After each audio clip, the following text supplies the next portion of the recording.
दोनों कर को जोड़कर मस्तक घुटने टेक, तुझको हो प्रणाम मम शत शत कोटि अनेक। गुरु जी को करिए वंदना, भाव से बारंबार, नाम सुनो का से किया, जिसने भाव से पार। विवेकानंद जी ने स्वामी रामकृष्ण जी महाराज से पूछा कि गुरुदेव, आपने भक्ति के मार्ग पर चला दिया, भक्ति का रास्ता भी दिखा दिया, लेकिन जो भक्ति कर रहे हैं उसका लक्ष्य क्या, उद्देश्य क्या है, ये तो आपने बताया नहीं। तो स्वामी रामकृष्ण जी ने कहा, बेटा कोई बात नहीं, वो भी बता दूंगा। भक्ति का लक्ष्य क्या है, भक्ति का उद्देश्य क्या है, क्यों भक्ति करते हैं। एक दिन स्वामी रामकृष्ण जी अपने शिष्यों के साथ बैठे हुए थे। उधर से विवेकानंद जी आए। जैसे वो प्रवेश कर रहे थे तो रामकृष्ण जी महाराज ने शिष्य के कान में कुछ कहा।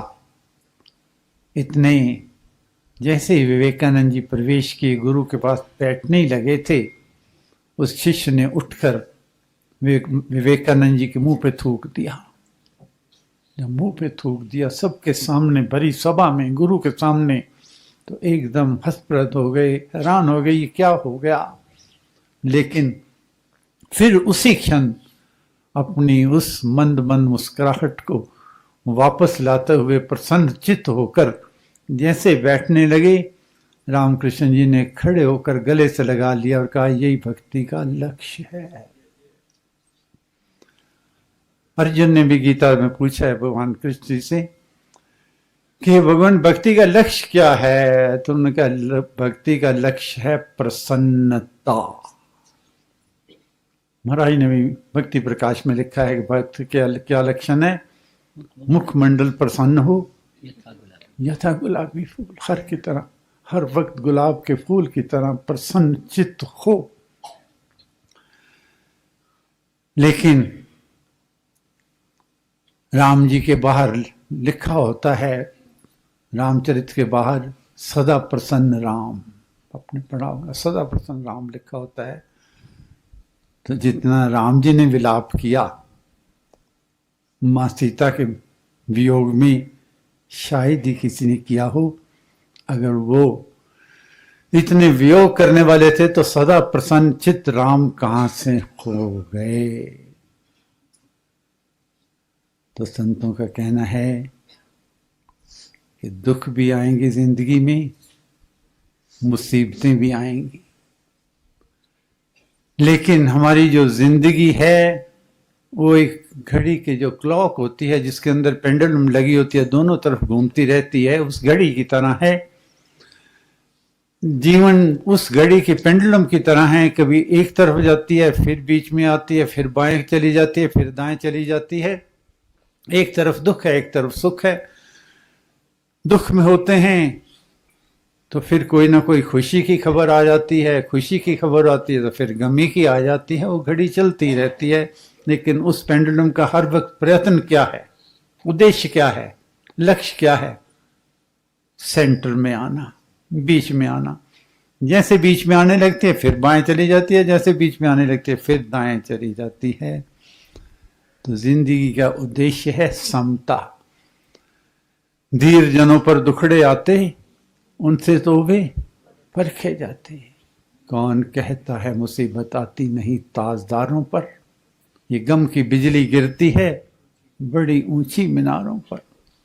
सुख आंदे फुलवाड़े बद्दे, दुख दी न बद्दी पूली, शाह हुसैन दी खलवाई, मंसूर नु चाड़िया सूली। साबर दे तन कीड़े पाए, कर न सके करूली, अपने भक्ता नहीं बख्शदा, तू केड़े बाग दी मूली।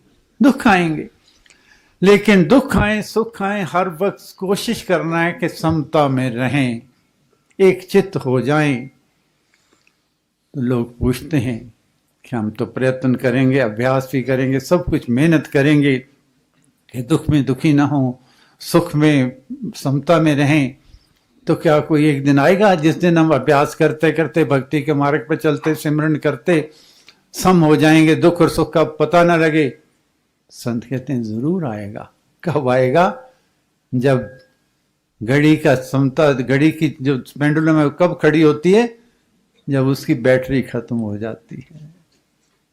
वो दिन तभी आएगा जिस दिन हम शांत हो जाएंगे, चले जाएंगे दुनिया से। जब तक संघर्ष है, जीवन है, अगर विराम है तो मृत्यु है। जीवन में दुख और सुख तो चलता ही रहेगा, लेकिन जो भक्ति का मार्ग है वो सिखाता है कि हमें समता में रहना है। राम जी दुखी होते थे, फिर लक्ष्मण धृति देता था, फिर धैर्य करके फिर अपने काम पे चल जाते थे। कहते हैं कि स्वामी राम जब भक्ति के मार्ग पर चले और भक्ति के मार्ग पर चलते हुए परमेश्वर को उलाहना भी दिया, हे परमेश्वर जब से तुझसे लौ लगाई, पाया क्या तकदीर में, आँख की नगदी मिली, सहरा मिला जागीर में। हे भगवान मैंने लौ तो लगा लिया, भक्ति के मार्ग पर चल तो पड़ा हूँ, पर जब से तुझसे लौ लगाई पाया क्या तकदीर, मुझे मिला क्या है? आँख की नगदी मिली, सहरा मिला जागीर में। आँख की नगदी मिली, एक हुक सी दिल में उठती है, एक दर्द जिगर में होता है। हम रात को उठ उठ रोते हैं जब सारा आलम सोता है। ये मेरा हाल है, मेरा पीड़ा वेदना व्यथा का मेरा हाल है। परमेश्वर किस तरफ तूने मुझे भेज दिया, ला दिया है भक्ति के मार्ग में? क्योंकि मार्ग तो पीड़ा का, वेदना का है, लेकिन जब फलीभूत होती है तो प्रसन्न चित्त, प्रसन्नता प्राप्त होती है। उसी स्वामी राम को जब भक्ति के मार्ग में सफलता मिल गई, सफलता परिपूर्ण हो गई, तो उसी स्वामी राम जी ने भगवान को भी चुनौती दे दी कि अब मैं प्रसन्न चित्त हो गया हूँ, समता आ गई है, कुंदन के हम डले हैं। पहले खोट वाला सोना था मैं, लेकिन अब कुंदन के हम डले हैं, चाहे जब चाहे तू गला ले, क्योंकि सोने को पहले गला के देखते थे उसमें कितनी खोट है। कुंदन के हम डले हैं, जब चाहे तू गला ले, बावर न हो जो हम पर, बावर मतलब विश्वास भरोसा न हो, बावर न हो जो हम पर, ले आज आजमा ले, जिंदा मुझे तो रखे या तन से सर उतारे, राम आ सब तो यही कहता हुआ पुकारे, क्या राजी हैं हम उसी में जिसमें तेरी रजा है, यहाँ यूं विवाह हुआ है और यूं विवाह हुआ है। प्रसन्न चित्त रहने के लिए, प्रसन्नता को प्राप्त करने के लिए, भक्ति के मार्ग में चलने के लिए केवल दो रास्ते हैं, एक समर्पण और एक कृतज्ञता। समर्पण, मेरा मुझ में कछु नहीं, जो कुछ है सो तोर, तेरा तुझको सौंपते क्या लागत है मोर, राजी हैं उसी में जिसमें तेरी रजा है। कहते हैं कि एक राजा और एक वजीर, दोनों में बहुत प्यार था, आपस में प्रीति बहुत थी, लेकिन विचारों की भिन्नता थी। जो वजीर कहता है जो परमेश्वर करता है अच्छा करता है, जो परमेश्वर करता है उसी में ही भला होता है, वो मेरे हित की बात करता है, वो मेरी माँ है, कभी मेरा बुरा नहीं कर सकते, मेरे हित का करता है। राजा कहता है नहीं, ऐसा कैसे हो सकता है, रोज कठिनाइयां भी आती हैं, मुसीबतें भी, काय का हित है? कहने का नहीं। एक दिन राजा तलवार साफ कर रहा था, तलवार साफ करते उसकी धार बहुत तेज थी, ध्यान दूसरी तरफ गया, गलती से उंगली कट गई। उंगली कट गई तो सामने वजीर बैठा था, उसने, राजा बहुत दुखी था, तो वो कहता है जो भगवान करता अच्छा करता है। राजा कहता तेरी ऐसी तैसी, मेरी उंगली कट गई है और तू कहता है जो भगवान करता है अच्छा करता है, दफा हो जा, चल तेरे को नौकरी से निकालता हूँ मैं। उसने फिर कहा भगवान जो करता है अच्छा करता है, हित की बात करता है।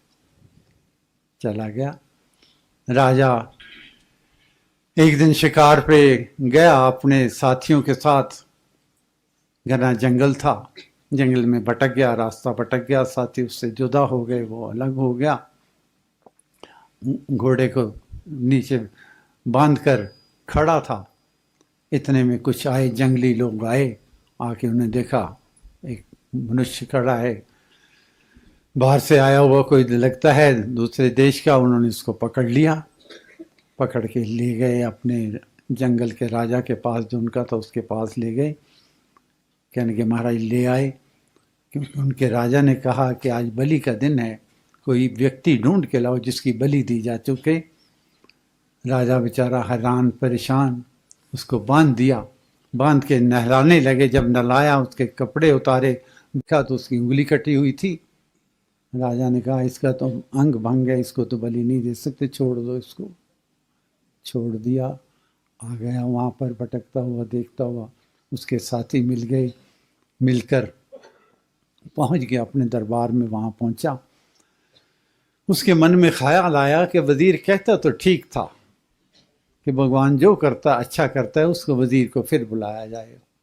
उसको बुलाया और कहा तेरी बात मैंने मान ली कि मेरी उंगली कटी थी, अगर उंगली ना कटती तो मेरी बलि ले जाते, मैं आज इस संसार में दुनिया में दिखाई भी नहीं देता। ये बात तो मान ली, लेकिन तेरे को नौकरी से निकाल दिया। तेरा तुमने कहा ये भी जो भगवान करता अच्छा करता, तेरा अच्छा कहाँ से हुआ? तेरे को तो सड़क पे ला दिया मैंने वज़ीर से। कहने का महाराज मैं आपका हर वक्त अंग संग रहने वाला था। वहाँ जाते जंगल में आपकी उंगली कटी हुई थी, मेरी उंगली सलामत थी, मेरी बलि हो जाती, आप रह जाते। तो भगवान जो करता है अच्छा करता है। तो जब तक हमारा समर्पण परमेश्वर के प्रति पूरा नहीं होगा, पक्का विश्वास होगा, क्योंकि हमारा काम क्या है? हमारा पुरुषार्थ और प्रार्थना। मेहनत करने में कोई कसर नहीं छोड़नी, परमेश्वर के आगे प्रार्थना करने में कोई, समर्पण में कोई कसर नहीं छोड़नी। और प्रार्थना और पुरुषार्थ समर्पण के पश्चात जो मिले उसका हर वक्त शुक्राना करना है, कृतज्ञता करनी है। क्या वाइयां तेरे दर तुम्हें रहमता हजारा, शुक्र गुजारा तेरा, शुक्र गुजारा।